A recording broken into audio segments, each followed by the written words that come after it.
प्रिय मित्रों, स्वागत है आपका आपके अपने चैनल स्टडी विद प्रदीप में। दोस्तों, आप सबका स्वागत है और आज हम लोग चर्चा करने चल रहे हैं एस्टेट यानी बिहार एस्टेट का जो पेपर हो रहा है उसमें बायोलॉजी सब्जेक्ट से संबंधित कुछ महत्वपूर्ण चैप्टर के बारे में हम लोग चर्चा करने चल रहे हैं। यह एक तरह से मैराथन वीडियो है और इस वीडियो में हम आपके साथ चर्चा करने वाले हैं 5 जगत संबंधित समस्त जानकारियां जो कि आपके 4 नंबर के टॉपिक पे दिया गया है। यानी जो टॉपिक सिलेबस का आया है उस पे 4th नंबर की जो टॉपिक है उसी टॉपिक को आज हम लोग चर्चा करने चल रहे हैं। तो इस टॉपिक को स्टार्ट करें उससे पहले आप सबसे रिक्वेस्ट है चैनल को सब्सक्राइब कर लीजिए, अपने मित्रों को शेयर कर दीजिए। क्योंकि वक्त बहुत कम है और इस वक्त में हमें ज़्यादा चीज़ें पढ़नी है तो थोड़ा सा स्पीड भी तेज होगी, चीज़ें कम लिखी जाएंगी, बोली ज़्यादा जाएंगी। आप सबकी रिक्वायरमेंट ये है कि आप उसके साथ जुड़िए और हमारा काम है कि हम आपको जोड़ करके चीज़ों को इजीली समझा पाएँ। ये हमारा प्रयास होगा और आप समझ भी पाएंगे। हिंदी इंग्लिश दोनों भाषाओं के साथ हम आगे बढ़ेंगे। ठीक है, चलिए स्टार्ट करते हैं। सबसे पहले देखिए, जीवों के विकास के बारे में पढ़ना है, जो कि हमारा चैप्टर ये जीवों के विकास कैसे हुआ है। और वहां पे बताया गया कि जीवों में जो विभेद है, अंतर है, विभिन्नताएं हैं, diversity of living organism. Topic का नाम है विभिन्नता। जीवों में विभिन्नता जो है उसी के बारे में पढ़ना है। मानव सभ्यता का सिविलाइजेशन जब हुआ, आप सबने इतिहास भूगोल में पढ़ा होगा, जब मनुष्य सिविलाइज हुआ सबसे पहले इन्होंने जानवरों को पालतू बनाना शुरू किया। पौधों को वनस्पतियों के रूप में उपयोग करने लगे और उस वनस्पतियों को औषधि पौधे अलग जो हमारे स्वास्थ्य वर्धक के लिए थे, जिसमें पोषक तत्व तो मिलते थे, उसे अलग। इस प्रकार से एक तरह से आप कह सकते हैं कि जो भी पौधे थे, जो भी जंतु थे, जो भी वनस्पतियां थीं, उन सभी को व्यवस्थित करने का कार्य शुरू हो गया। अब ये शुरू होने से ही कार्य पूरा नहीं होता है, क्योंकि जैसे जैसे अपडेट होता है, नए नए वक्त आते हैं, वक्त के साथ इसमें परिवर्तन होता रहता है। अब कॉमन चीजें एक एक करके समझने का प्रयास करते हैं। सबसे पहले जानेंगे जीवों का वर्गीकरण कैसे किया गया और कैसे जीवों को व्यवस्थित किया गया। जीवों को व्यवस्थित करने का जो श्रेय जाता है वो विज्ञान के पिता, जीव विज्ञान के पिता और जंतु विज्ञान के पिता अरस्तु के द्वारा।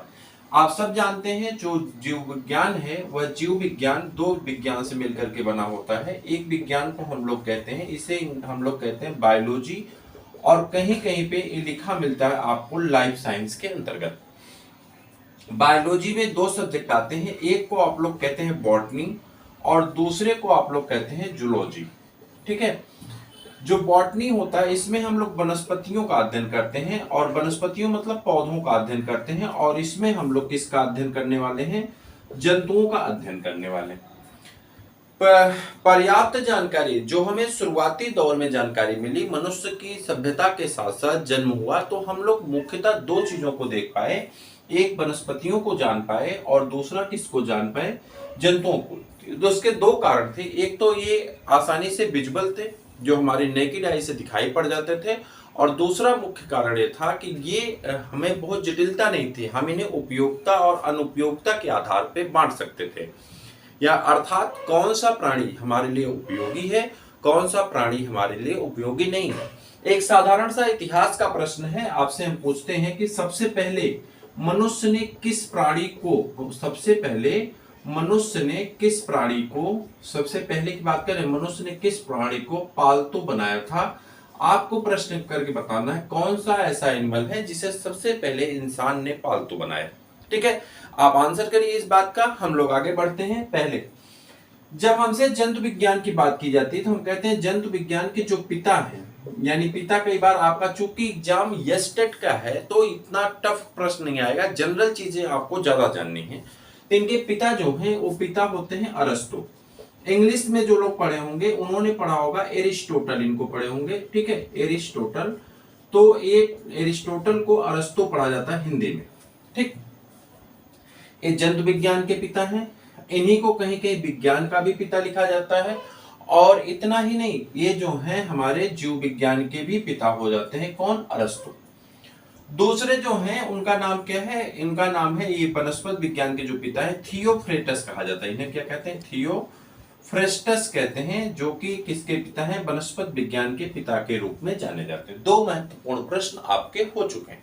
ठीक है, इनमें से एक प्रश्न हो सकता है, भगवान चाहेंगे तो आपको अवश्य मिलेगा, यहाँ पे आपको परेशान होने की आवश्यकता नहीं।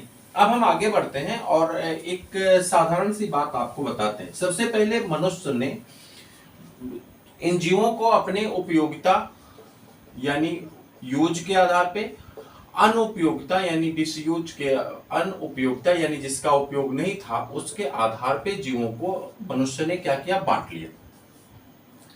अरस्तु के जीवन काल में, जब अरस्तु का जीवन काल आता है, चूंकि आपसे जीवन काल वगैरह नहीं पूछा जाएगा, अरस्तु का जो जीवन काल होता है उस जीवन काल में जीवों को, अरस्तु के जीवन काल में जीवों का वैज्ञानिक पद्धति के अनुसार, वैज्ञानिक पद्धति के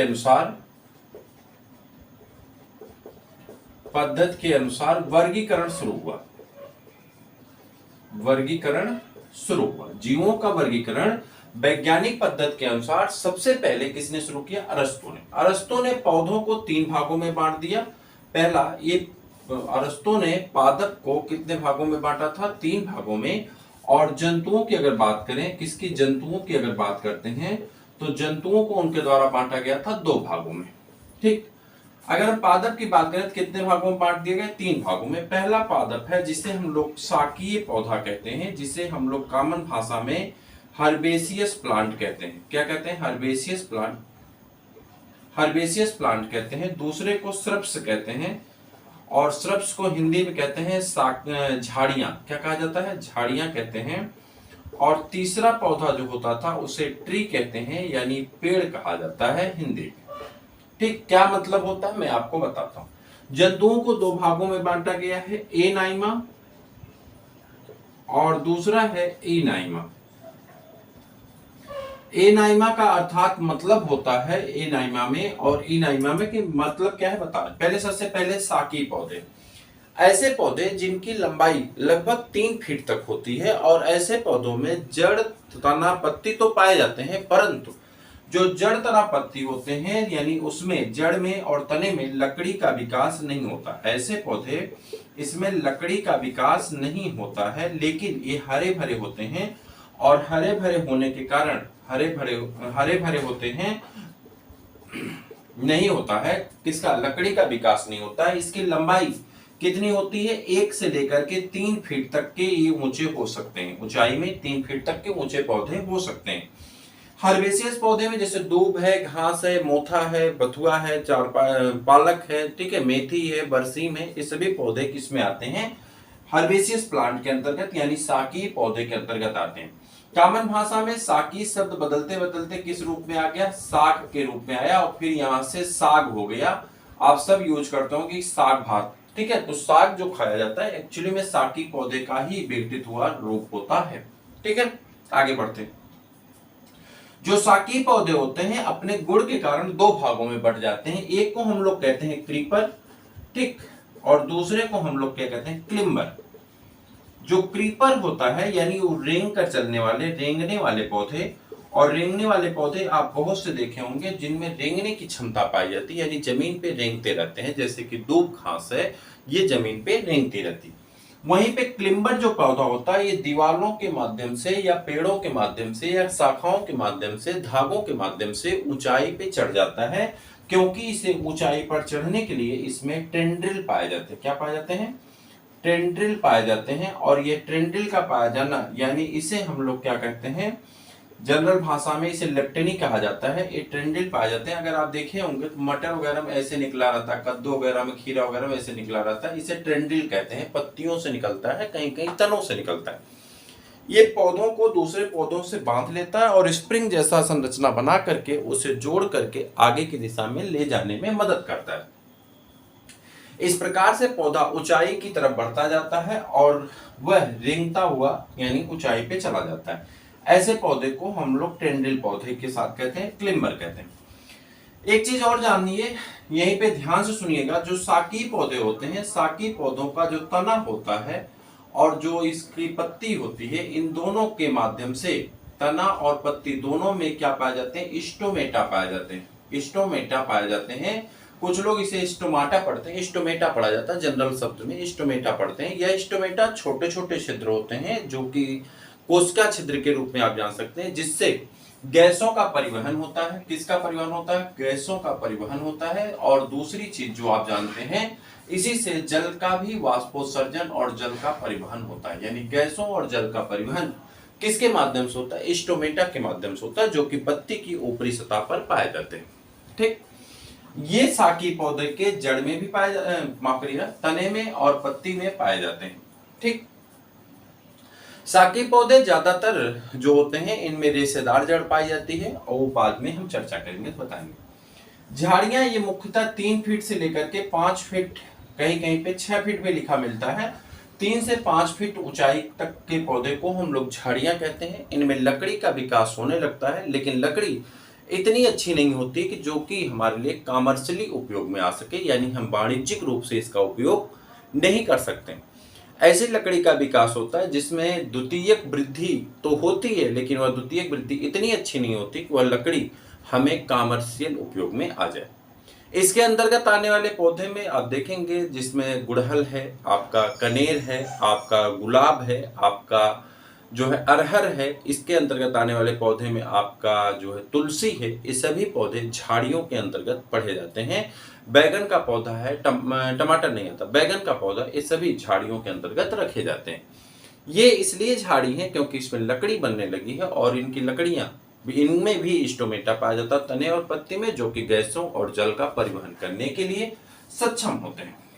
पेड़, पेड़ आप सभी लोग जानते हैं, पेड़ जो होता है ये वर्गीकरण का मतलब सबसे बड़ा साधन है, और इसकी लकड़ी जो होती है वह लकड़ी बहुत ही उपयोगी लकड़ी के रूप में जानी जाती है। यह लकड़ी इसके उपयोग में जो आती है, ये लकड़ी ना सिर्फ इसके कॉमर्शियली उपयोग में आती है, बल्कि इन पेड़ों से फल भी प्राप्त होते हैं, और यह फल लगातार पौधे के विकास और वनस्पतियों के विकास के लिए जिम्मेदार होते हैं। कई पौधे ऐसे होते हैं, कई पेड़ ऐसे होते हैं जो कि आप सब लोग जानते हैं पहले से कि कई पेड़ ऐसे होते हैं जो पेड़ कैसे होते हैं, आप कहेंगे पेरिनियल होते हैं, यानी बहुवर्षीय होते हैं, और हर साल इसमें फ्लावरिंग होती है। जैसे आम है, नीम है, ठीक है, शीशम है, इनमें ये पौधे बहुवर्षीय पौधे के रूप में जाने जाते हैं। लेकिन कई ऐसे पौधे होते हैं जो कि एक सीजनल ब्रीडिंग करते हैं, यानी एक ही साल में फल देते हैं और उसी साल समाप्त हो जाते हैं। इन 3 प्रकार से पौधों का वर्गीकरण किसने किया था? वैज्ञानिक तथ्यों के आधार पर अगर किया गया था तो अरस्तु के द्वारा किया गया था। वहीं पे अगर हम दूसरी दिशा में बढ़ते हैं तो वैज्ञानिक तथ्यों के आधार पर जंतुओं का वर्गीकरण भी किसके द्वारा किया गया था? अरस्तु के द्वारा ही किया गया था। और अरस्तु ने जंतुओं को 2 भागों में बांट दिया था। पहला भाग था एनाइमा। एनाइमा का मतलब ये होता है कि ऐसे पौधे जिन पौधों माफ करिएगा, ऐसे जंतु जिन जंतुओं में लाल रक्त कणिकाएं नहीं पाई जाती, जिन जंतुओं में लाल रक्त कणिकाएं नहीं पाई जाती हैं, जिसे हम लोग साधारणतया आरबीसी कहते हैं, आरबीसी नहीं पाई जाती है, ऐसे जंतुओं को हम सभी लोग किस नाम से जानते हैं? एनाइमा के अंतर्गत रखा गया था। एनाइमा ऐसे जंतुओं को रखा गया था जिसमें लाल रक्त कणिकाएं पाई जाती थी, लाल रक्त कणिकाएं पाई जाती थी। यह काल होता है अरस्तु का, और इस काल में जीवों के 2 भागों में बांट दिया गया था, पादप जगत और जगत शब्द नहीं यूज किया गया था, लेकिन जंतुओं के लिए 2 वर्ग बना दिए गए थे, और पादप के लिए जो है ये 3 वर्ग बना दिया गया था, जिसमें साकी पौधे, झाड़ियां और पेड़ के अंतर्गत रखे गए थे। किसी किसी बुक में दिया गया कि औषधि पौधे और वनस्पतियों को और भी भागों में बांटा गया था, लेकिन एनसीईआरटी ने इन्हें 3 ही नाम दिए हैं, इसलिए एनसीईआरटी को सही मान करके आप आगे की दिशा में बढ़ सकते हैं। अगली टॉपिक यहीं से संबंधित आपके दूसरे तरफ आती है, जो बहुत उपयोगी है। देखिए, इस समय आपका काम है ध्यान से इसे रिवीजन के तौर पे करिए। मैराथन क्लास है, लंबी क्लास होने वाली, 3 से 4 घंटे की आपकी क्लास है, और हमारा प्रयास ये है कि हम इसमें कम से कम एक श्रृंखला को, एक टॉपिक को आपका समाप्त कर सके। अर्थात आपको जी जान लगा करके इसे देखते रहना है, अपने मित्रों को भी शेयर करते रहना। चलिए आगे बढ़ते हैं। उसके बाद काल आता है किसका? लीनियस का। किसका काल आता है? लीनियस का काल आता है। और लीनियस के काल में जीवों को कितने भागों में बांट दिया गया? जीवों को बांटा गया 2 जगत में। कितने जगत में? 2 जगत में विभाजन कर दिया गया। किसको? जीवों को। लीनियस ने कुछ विशेष काम नहीं किया था, बल्कि वही जगत जो जगत पहले से थे उन्हीं जगतों को जगत शब्द लगा करके बता दिए। जैसे कि यहाँ पे 2 जगत हो गए। एक जगत हो गया पादप जगत, और दूसरा जगत हो गया कौन सा? जंतु जगत। इन सब के बारे में हम लोग पढ़ेंगे, लेकिन इसके साथ कुछ जानकारियां और अर्जित करेंगे। लीनियस का जो काल होता है ये लेट 18th सेंचुरी होता है। कहने का अर्थ है कि 1775 के नियर अबाउट की घटना है, ठीक है। लेट जो है 18th सेंचुरी की घटना है, लीनियस का काल माना जाता है। और लीनियस के इस काल में, जो लीनियस का काल होता है, लीनियस के काल में पादपों के लिए एक शब्द यूज कर दिया गया जिसका नाम था पादप जगत, और दूसरे के लिए नाम यूज कर दिया गया जंतु जगत। आप सभी लोग जानते हैं कि जो पादप जगत है इसे हम लोग प्लांटी कहते हैं, और जो जंतु जगत है इसे हम लोग एनिमेलिया कहते हैं। क्या कहते हैं? एनिमेलिया नाम से जाना जाता है। जंतु जगत को एनिमेलिया और पादप जगत को प्लांटी के नाम से जाना जाता है, ठीक है। इसी सिस्टम को हम लोगों ने नाम दिया था द्वि जगत सिस्टम, द्वि जगत वर्गीकरण सिस्टम, द्वि जगत वर्गीकरण पद्धति के रूप में जाना जाता है, द्वि जगत वर्गीकरण पद्धति के रूप में जाना जाता है, ठीक है। अब इनकी व्याख्या हम करेंगे आपको, लेकिन इसके साथ कुछ चीजों को हम और बताएंगे। जैसे द्वि जगत वर्गीकरण जो है, द्वि जगत वर्गीकरण की कुछ कमियां रह गई, और वह कमियां कैसे पता चलती हैं? चूंकि आप सब लोग जानते हैं कि 1664 ईस्वी में, माफ करिएगा 1665 ईस्वी में कोशिका की खोज हो गई थी। 1665 ईस्वी में कोशिका की खोज हो गई थी, और यह कोशिका की खोज जिसके द्वारा की गई थी उनका नाम क्या था? Robert Hooke. और रॉबर्ट हुक ने कोशिका की खोज करके क्या कहा था कि यह हनी कॉम्ब लाइक स्ट्रक्चर है, यानी मधुमक्खी के छत्ते जैसे संरचना के रूप में दिखाई पड़ता था। और इन्होंने एक बुक के माध्यम से, जिस बुक का नाम था माइक्रोग्राफिया, माइक्रोग्राफिया में, इस पुस्तक में इन्होंने वर्णन किया कि जो कोशिका होती है वो कैसी होती है। हालांकि इन्होंने मृत कोशिका को ढूंढा था, फिर भी, और किसमें ढूंढा था? कार्क में। किसमें? कार्क में ढूंढा था, ठीक है। तो ये मृत कोशिका को ढूंढने वाले साइंटिस्ट के रूप में जाने जाते हैं रॉबर्ट हुक। 1674 ईस्वी में एक दूसरे वैज्ञानिक आते हैं। इस वैज्ञानिक का नाम होता है, मैं आपको बताना चाहता हूं, देखिए 1674-75 की घटना आ गई। 1674 में एक वैज्ञानिक आते हैं जो कोशिका की खोज करते हैं, लेकिन किस कोशिका की खोज करते हैं? जीवित कोशिका की। किस कोशिका की? जीवित कोशिका की खोज करते हैं। और ये वैज्ञानिक जो होते हैं इनका नाम होता है, जल्दी बताइए, इनका नाम होता है एंटोन वान ल्यूवेनहॉक। एंटोन वान ल्यूवेनहॉक जो वैज्ञानिक हैं, इन्होंने सबसे पहले जीवित कोशिका को खोजा था। जीवित कोशिका में इन्होंने बैक्टीरिया को खोजा था। किसको खोजा था? बैक्टीरिया को खोजा था। स्पर्म कोशिका को खोजा था। स्पर्म मतलब वीर्य कोशिका को खोजा था इन्होंने। और किसको खोजा था? एक कोशिकीय प्राणियों को, जैसे कि युगलिना अमीबा को इन्होंने ढूंढा था। चूंकि इन्होंने बैक्टीरिया को ढूंढा था, तो किसी किसी प्रमाण के माध्यम से एंटोन वान ल्यूवेनहॉक को फादर ऑफ बैक्टीरियोलॉजी कहा जाता है। लेकिन अगर आप गूगल करेंगे तो फादर ऑफ बैक्टीरियोलॉजी आपको जो है, जो फर्मेंटेशन की खोज किए थे उनको कहा जाता है।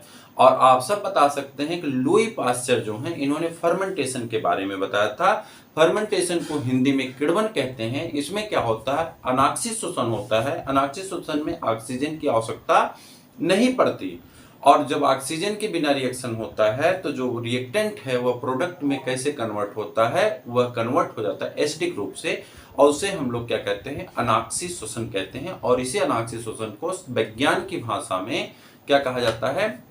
बताइए। फर्मेंटेशन कहा जाता है। तो जब आप गूगल करेंगे तो आपको लुई पास्चर का नाम मिलेगा कि इन्हें फादर ऑफ बैक्टीरियोलॉजी कहा जाता है। लेकिन किताबों का साक्ष्य मानेंगे तो वहां पे एंटोन वान ल्यूवेनहॉक को क्या कहा जाता है? Father of bacteriology. अब मेरी बात सुनिए, अगर आपके प्रश्न आ गया तो अगर दोनों दिए गए तब तो दोनों सही होंगे, अगर दोनों नहीं दिए गए हैं तो आप एंटोन वान ल्यूवेनहॉक को सही मानेंगे और इन्हीं को टिक करेंगे। चूंकि आपका ये प्रश्न अगर आता है तो ये सही माना जा चुका है बोर्ड में, और यही आपका सही माना भी जाएगा, ठीक है। अब मैं जो बताना चाह रहा था वहां आ गया।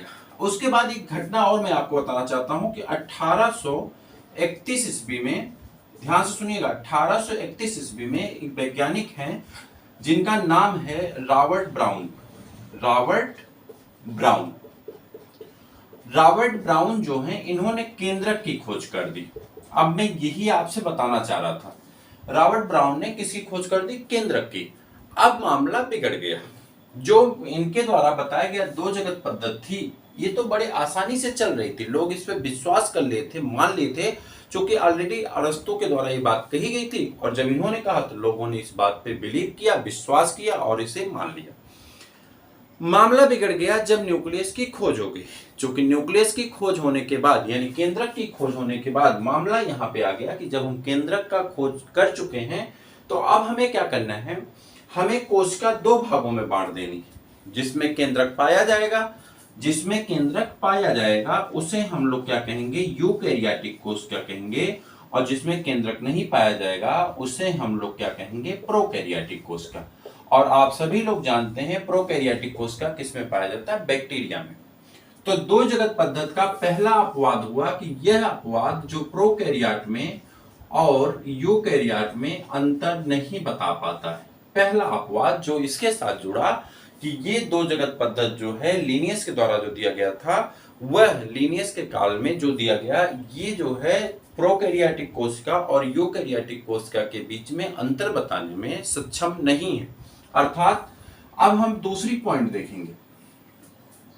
दूसरी पॉइंट ये है जो इसकी दो जगत पद्धति की कमी रही, वह कमी ये रही कि दो जगत पद्धति एक कोश की जीव और बहुकोश की जीवों में अंतर बताने में सक्षम नहीं था। क्या नहीं बता पाया, एक कोश की जीव जिनके जीवन भर में एक ही कोशिका पाई जाती है और बहुकोश की जीव जिनके जीवन भर में बहुत सी कोशिकाएं पाई जाती हैं, इन दोनों कोशिकाओं को, यानी जिसमें एक कोशिका है जिसमें बहुत सी कोशिका है, इन दोनों को एक साथ पादप जगत में रखा गया था, जो कि गलत था। और ये इनकी दूसरी कमी थी, एक कोशिका और बहु कोशिका में अंतर नहीं बता पाना इनकी दूसरी कमी।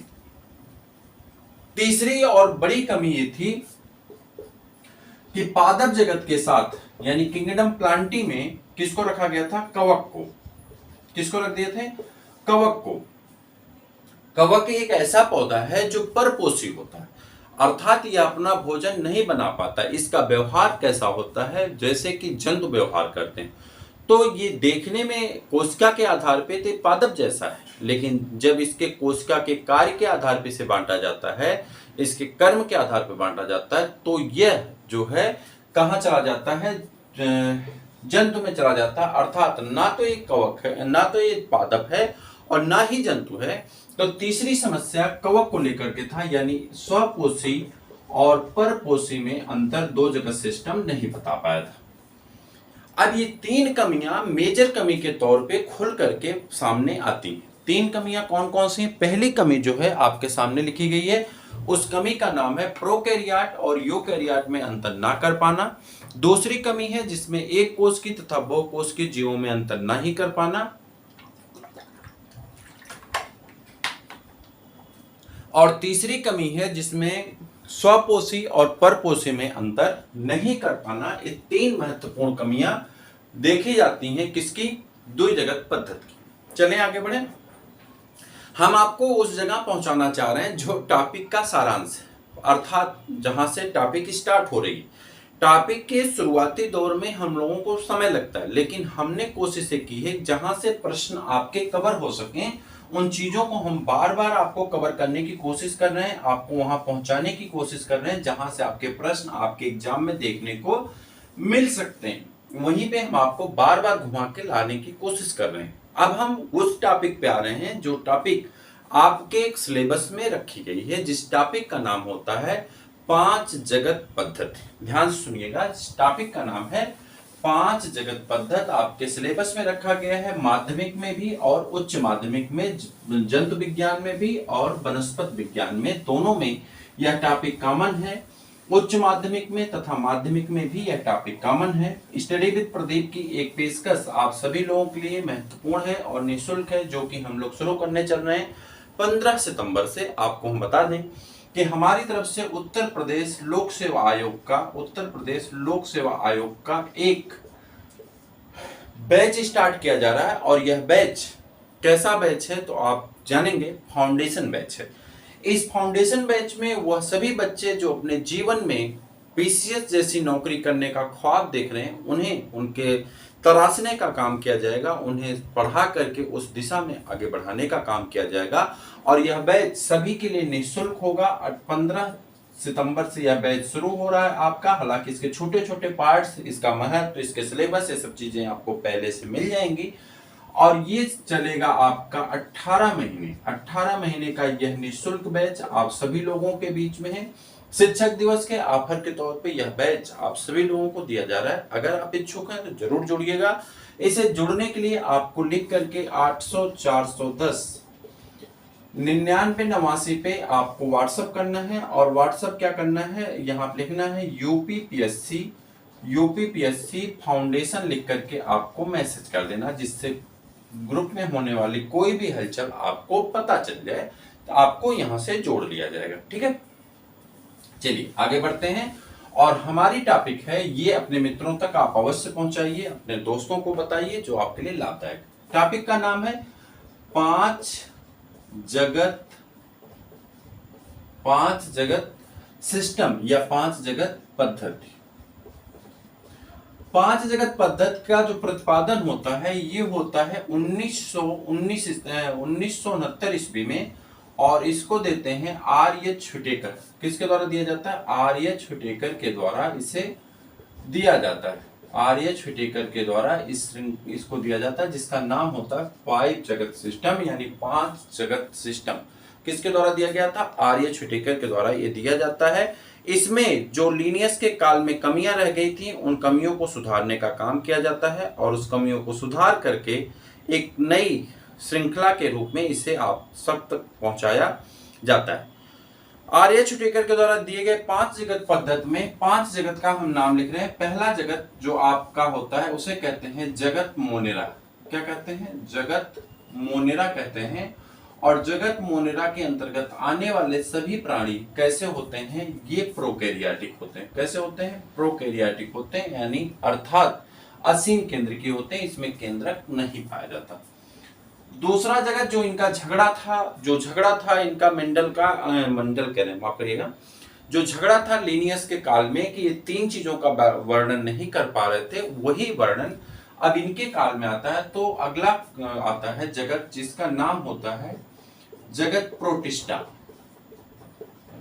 कौन सा जगत है? जगत प्रोटिस्टा। इसमें सभी कौन आते हैं? एक कोष की, यही झगड़ा था ना, एक कोष की बहु कोष की में अंतर नहीं कर पाना, तो एक कोष की यूकैरियोटिक, एक कोष की यूकैरियोटिक जीवों को किसमें रख दिया गया? जगत प्रोटिस्टा में।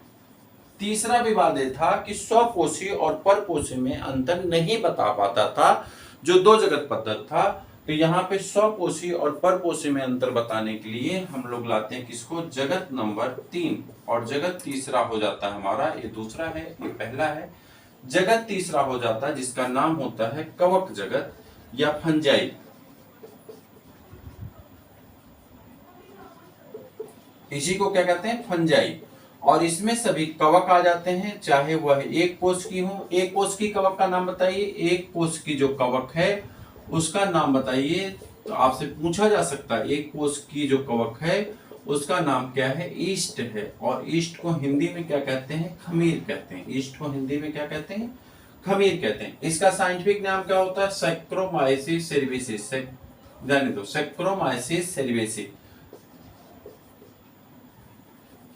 ठीक, आगे आ जाते हैं।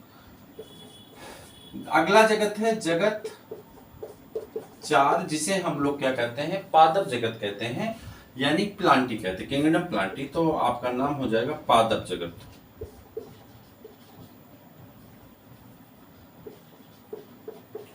और पादप जगत के अंतर्गत सभी पौधे आते हैं, यानी पादप आते हैं, जो कि कोश का भित्ति होते हैं। और कैसे होते हैं? यूकैरियोटिक होते हैं, स्वपोषी होते हैं। कैसे होते हैं? यूकैरियोटिक होते हैं और स्वपोषी होते हैं। अगला जगत आपका होता है जगत 5वां, जिसे हम लोग कहते हैं जंतु जगत। जंतु जगत या कहीं कहीं पे आपको लिखा हुआ मिल जाएगा। और इसमें कौन आते हैं? जंतु आते हैं। जंतु में ही मनुष्य भी आ जाता है। ये कैसे होते हैं? यूकैरियोटिक होते हैं, लेकिन परपोषी होते हैं। कवक जो होता है ये यूकैरियोटिक होता है। कैसा होता है? यूकैरियोटिक होता है, परपोषी होता है। ठीक, परपोषी होता है। जो प्रोटिस्टा है ये एक कोष के यूकैरियोटिक होते हैं, तीनों होते हैं, और ये प्रोकैरियोटिक होता है। और कैसा होता है? रसायन पोषी होता है। रसायन पोषी होता है। रसायन पोषी मतलब रसायन बनाता है। और कैसा होता है? परजीवी होता है। ठीक, एक कौन होता है? आपका मोनिरा जगत का प्राणी। यहां तक की बातें आपके समझ में आई कि नहीं आई, आप जरूर कमेंट करके बताइएगा। आगे हम लोग बढ़े उसके पहले थोड़ी सी जानकारी आप सबको चैनल की तरफ से, आप इन चीजों को देखते रहिए। समय बहुत कम था, इस समय में जितनी चीजें हो सकती हैं उतना हम आपको प्रोवाइड करा रहे हैं। एग्जाम डेट बहुत जल्दी आ गई। हालांकि बैच आपका स्टार्ट और जल्दी करना चाहिए था, लेकिन लेट हो गया। तो जितनी चीजें हो सकती है उतना हम आपको अवश्य कवर करा देंगे, जिससे आपके एग्जाम में आपको मदद मिल सके।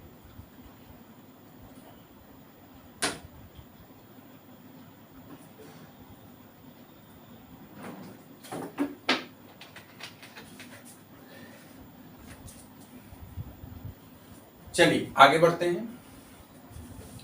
इन 5 जगत में एक एक जगत का थोड़ा सा मूल्यांकन कर लेते हैं, क्योंकि यही मूल्यांकन हमारे एग्जाम में हमें प्रश्न मिलवाएगा और हमसे प्रश्न कराएगा। एक नजर डाल लेते हैं, फिर कल इसी 5 जगत को हम लोग विस्तृत रूप से पढ़ेंगे। पूरी आपकी एक टॉपिक कंप्लीट हो जाएगी, यानी कल आपकी पूरी टॉपिक कंप्लीट हो जाएगी। और इसके बाद आगे की भी टॉपिक आ जाएगी, जो कि टॉपिक आपका जंतु जगत से है। पूरा जंतु और पादप जगत आपका कल कवर कर देंगे। तो ये इतना कवर होने के बाद आप इवोल्यूशन में आ जाएंगे। कोशिका विभाजन और बायोमॉलिक्यूल्स, इसको भी कवर कर देंगे। और फिर आपका आ जाएगा 7 तारीख को। 7 तारीख का आपका हम इवोल्यूशन और पर्यावरण वाला हिस्सा कवर कर देंगे। और 9 तारीख को आपका पेपर है।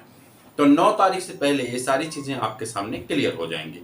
ठीक है, जिन लोगों का पेपर 9 को है, चूंकि 9 वाले पेपर वाले ज्यादा लोग थे, तो इसलिए 9 तारीख तक हम कोशिश करेंगे बायोलॉजी का पूरा हिस्सा आपका ज्यादा से ज्यादा कवर हो जाए। समय कम है, नहीं तो ये टॉपिक एक दिन की नहीं, ये टॉपिक हमें 2 से 3 दिन लग जाते हैं। मतलब 2-3 वीडियो में हम एक एक करके विषय